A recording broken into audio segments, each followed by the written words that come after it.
दिया करते थे। क्या तुम भूल गए हजरत बिलाल की कुर्बानी, हजरत बिलाल की दास्तान भूल गए, जिन्हें रस्सियों में बांध के गलियों में घसीटा जाता था, और बाश गुंडे जिन पे पत्थर बरसाते थे, चिलचिलाती हुई धूप में जिनको बरहना करके सिवाय सत्र के बाकी पूरा हिस्सा बरहना कर दिया जाता, लिटा दिया जाता, ऊपर से भारी पत्थर रख दिया जाता, और हजरत बिलाल से वो दुश्मनाने इस्लाम कहते थे, बिलाल नबी का दामन छोड़ दे, मगर बिलाल मुस्कुरा के कहते थे, जान तो दे सकता हूँ मगर मुस्तफा का दिया हुआ ईमान नहीं दे सकता। अल्लाह अकबर कबीरा, अल्लाह अल्लाह। हजरत बिलाल का जज्बा देखो, बदन से खून निकलने लगता था, खून रसने लगता था, आकर के वो मजालिम के पहाड़ तोड़ते थे, सताया जाता था, मारा जाता था, तकलीफें दी जाती थी, मगर हजरत बिलाल सुभान अल्लाह नबी की मोहब्बत का ऐलान करते थे, अहद अहद का नारा लगाते थे,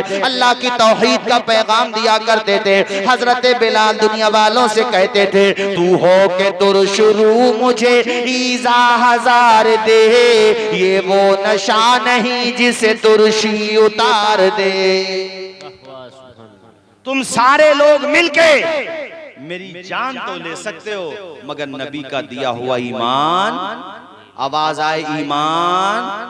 वही बिलाल जब कुर्बानी दी तो उसी बिलाल को हुजूर ने मक्का फतह होने पर, जबकि हजारों की तादाद में सहाबा किराम के सरों का सैलाब मौजूद था, हर कोई चाह रहा था कि हुजूर आज के इस मुबारक मौके पर हमसे कहें आजान देने के लिए, मगर हुजूर ने कहा मेरा बिलाल कहाँ है, मेरा बिलाल कहाँ है। हजरत बिलाल करीब आए, हुजूर ने कहा बिलाल खाने काबा की छत पे चढ़ जा, और खाने काबा की छत पे चढ़ के आजान दे दे। बिलाल की आंखों में खुशी के गोहर टपकने लगे, खाने काबा की छत पे चढ़े तो रोने लगे। बिलाल को वो जमाना याद आ गया कि जब मक्का की इन्हीं गलियों में मुझे घसीटा जाता था, मारा जाता था। एक वो दौर था और एक आज का दौर है कि मुझे खाने काबा की छत पे खड़ा कर दिया गया है। जब तक बिके न थे तो कोई पूछता न था, तुमने मुझे खरीद के अनमोल कर दिया। खाने काबा की छत पे खड़े होने के बाद हजरत बिलाल ने कहा, या रसूल अल्लाह, जब मैं आजान देता हूँ तो चेहरा काबे की तरफ करता हूँ, आज तो काबे पर खड़ा हूँ, अब चेहरा किस तरफ करूँ? तो हुजूर ने फरमाया, बिलाल चेहरा हमारी तरफ कर ले और आजान देना शुरू कर दे। अल्लाह अकबर कबीरा, कैसा रुतबा मिल रहा है बिलाल को। अरे जिसने दीन के लिए कुर्बानी दी है, दामने मुस्तफा से जो लिपटा यगाना हो गया, जिसके हुजूर हो गए उसका जमाना हो गया। अगर तुम्हें भी इज्जत चाहिए तो गंदी राजनीति को छोड़ो, फितना फसाद को छोड़ो, गीबतों को छोड़ो, चुगलखोरियों को छोड़ो, हसद और कीना को छोड़ो, आपसी जंगों को छोड़ो और मोहब्बत की दीवार बन जाओ, एक दूसरे से प्यार करो। और ये जो आ रही है सर्दी, शुरू होने वाला है दिसंबर का महीना, रजा कमेटी वालों से, मोहसिन भाई, रिसालत भाई, आप सबसे और कमेटी के तमाम भाइयों से कहूंगा कि जहां आपने आमद रसूल का जलसा किया, बस मैं खत्म करूं चूंकि मेरे बाद 2 मेहमान आना और बाकी है, और सबका ख्याल भी रखना चाहिए। बस मैं तेजी के साथ गुफ्तगू खत्म करता हूं। एक काम के लिए आप लोगों से कहूंगा, माशाअल्लाह जलसा तो आप हर साल करते हो, बहुत अच्छा करते हो। कमेटी वालों, थोड़ा सा पैसा और इकट्ठा करो और कंबल खरीदो, लिहाफ खरीदो और गरीबों में तलाश करो कि कौन बहनें, कौन यतीम बच्चे ऐसे हैं जिनके पास सर छुपाने को छत नहीं है, जिनके पास ओढ़ने को गर्म लिबास नहीं है। अब ये मत देखो कि ये किस प्रधान जी के अंदर में आता है, इस मामले में सियासत को एक तरफ उठा करके रख दो, वो अपनी जगह जो है वो चलता रहेगा, मगर तुम जब बांटने जाओ, इमदाद के वो पैसे हैं, यानी सदकात वाजिबा नहीं, इमदाद के अगर पैसे हैं तो गैर मुस्लिम भी अगर कोई है तो वहां तक भी पहुंचा दो और उनके सरों पर भी अपने मोहब्बतों का साया अता कर दो, ताकि वो भी कहने लगे तिखोटी में गुलाम का किरदार ऐसा है तो करबला में इमाम का किरदार कैसा। ये काम करेंगे कि नहीं? हाथ उठा के बताइए इंशाअल्लाह। अरे जोर से बोलिए इंशाअल्लाह। ये काम आप कीजिए। ये मैं आप तमामी हजरात से गुजारिश करूंगा कि आप तमामी हजरात दूसरों तक मदद कीजिए, उनके काम आइए। भाइयों, दूसरों के काम आओ, यही तो हमारे नबी ने हमें सिखाया है। किसी के रास्ते में कांटे मत बिछाओ, किसी के रास्ते में कांटे बल्कि फूल बिछाओ। अच्छा, फूल नहीं बिछा रहे तो कांटे तो मत बिछाओ। मैं देखता हूँ आजकल लोग अपने दुख से परेशान नहीं है, दूसरे के सुख से परेशान है। देहात की सबसे बड़ी बीमारी यही है। अगर कोई टाइल बिछा रहा, टाइल लगा रहा, अपने घर में पत्थर लगा रहा, तो खर्चा उसका हो रहा, सीमेंट उसका, बजट फुट उसका, मकान उसने बनाया, इंजीनियर उसने बुलाया, राजगीरों को उसने बुलाया, मजदूरों को उसने बुलाया। अबे तो पसीना तो खुश्क उसका होना चाहिए, दूसरों को पता नहीं क्यों होता है यार। हो रहा है भाई, अरे भाई उसका हो। दुआ ये करो कि मालिक तूने हमारे भाई को भी दिया है, अपने हबीब के सदक़े में हमें भी माला माल कर दे। बोलो है कि नहीं? ये दुआ होना चाहिए हमारे वहां। एक बात बताऊं मैं, अब धीरे धीरे ये चीज कम हो रही है, चूंकि अब लोग काम से लग रहे हैं। जितना ठल्लर होगा ना आदमी, खाली दिमाग में तो कूड़ा कबाड़ होगा, जब उसमें जगह ही ना होगी तो कूड़ा कबाड़ कहां से हो जाएगा। अब वो खाली रहता है, बैठे बैठे ना कुछ करेगा ना कुछ, वो सोचते रहता है यार इसके पास इतना पैसा कहाँ गया, कहाँ से आ गया, इसके पास पहले साइकिल थी, मोटरसाइकिल कहाँ से आ गई भी, और उसने 4 पहिया गाड़ी ले ली, 4 पहिया गाड़ी कहाँ से आ गई। कुछ ना कुछ तो नंबर 2 का है। वो भाई नंबर 2 का है ना है यार, वो खुदा को जवाब देगा। तू तो नंबर 1 का बनने की कोशिश कर। अरे बोलो, जोर से बोलो जरा। कोई मेहनत कर रहा, कमा खा रहा है, अपने बच्चों को कामयाब बनाओ।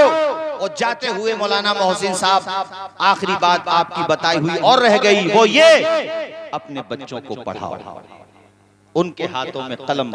मुफ्ती आफ्ताब साहब भी इसी गांव के हैं शायद, हैं करीब के हैं, कोई बात नहीं है, यहाँ के भी उलमा हैं, हुफ्फाज़ व कुर्रा हैं। आप भी अपने बच्चों को पढ़ाओ। हमारे संबल में एक संतरी था, संतरी, ये सुन लो बात, मैं गुफ्तगू खत्म करता हूँ, वक्त भी हो गया। एक संतरी था कारी साहब अपने संबल की कोर्ट में। तो जब वो जज साहब आते थे तो वो बेचारा सैल्यूट करता था।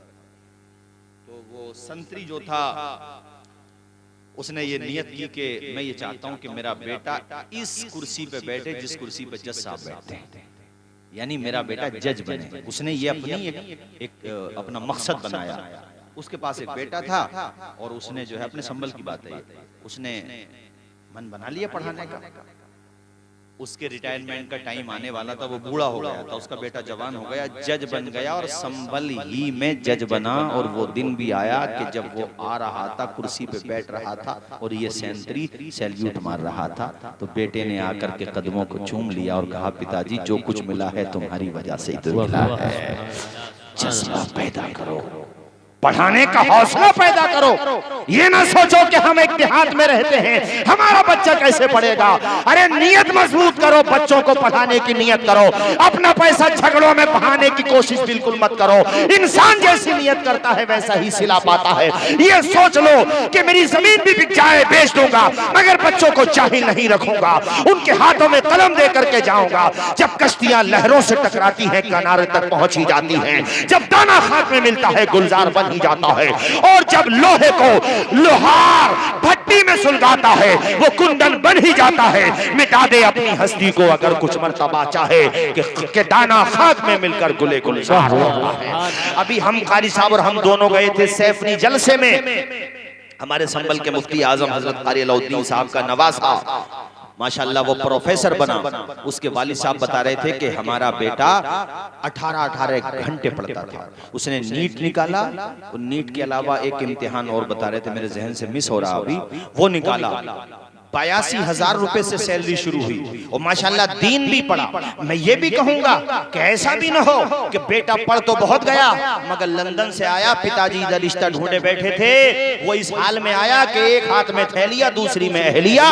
अब्बा समझ रहे हैं कि हम बेटे की शादी भारत में करेंगे, वो लंदन से लेकर के आ रहा है मैं वल्दियत के। तो ऐसा नहीं होना चाहिए। ऐसा भी ना हो उस बच्चे के अंदर दीन की तालीम भी हो ताकि वो डॉक्टर भी बने तो क्लिनिक में कुरान मजीद रखा करे, तुम्हारा बेटा इंजीनियर भी बने तो सीने में कुरान की आयतें रखा करे, तुम्हारा बेटा अल्लाह करे IAS बने, IPS बने तो उसके दिल में दीन का दर्द होना चाहिए और मजलूमों का दर्द और हमदर्दी होना चाहिए, बगैर रिश्वत के काम करे।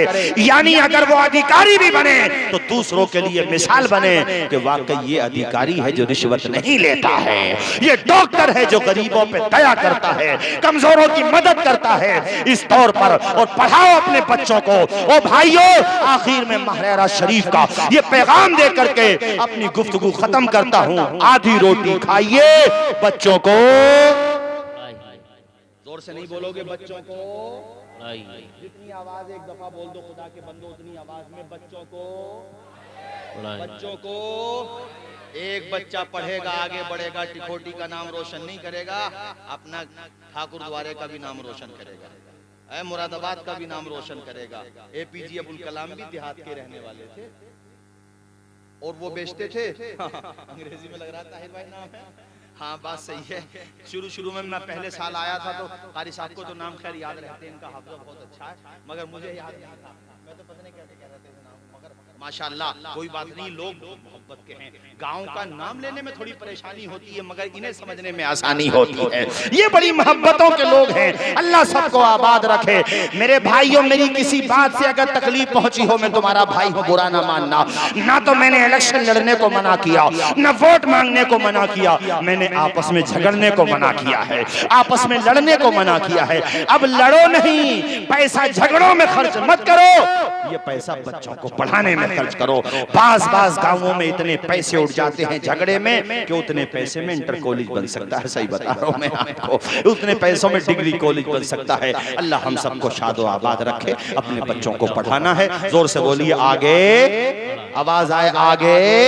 उनके हाथों में कलम देना है। हमें आलिम दीन भी बनाना है, हमें मुकर्रिर भी बनाना है, हमें मुफस्सिर भी बनाना है, हमें मुहद्दिस भी बनाना है और साथ ही साथ अपने बच्चों को डॉक्टर भी बनाना है, अधिकारी भी बनाना है। जब मेहनत और नियत लेके चलोगे, यार नियत करना तेरा काम है, पूरा तो खुदा कर ही देता है अपने करम से। वमा अलैना इल्लल बलाग। अस्सलामु अलैकुम व रहमतुल्लाहि व बरकातुहू।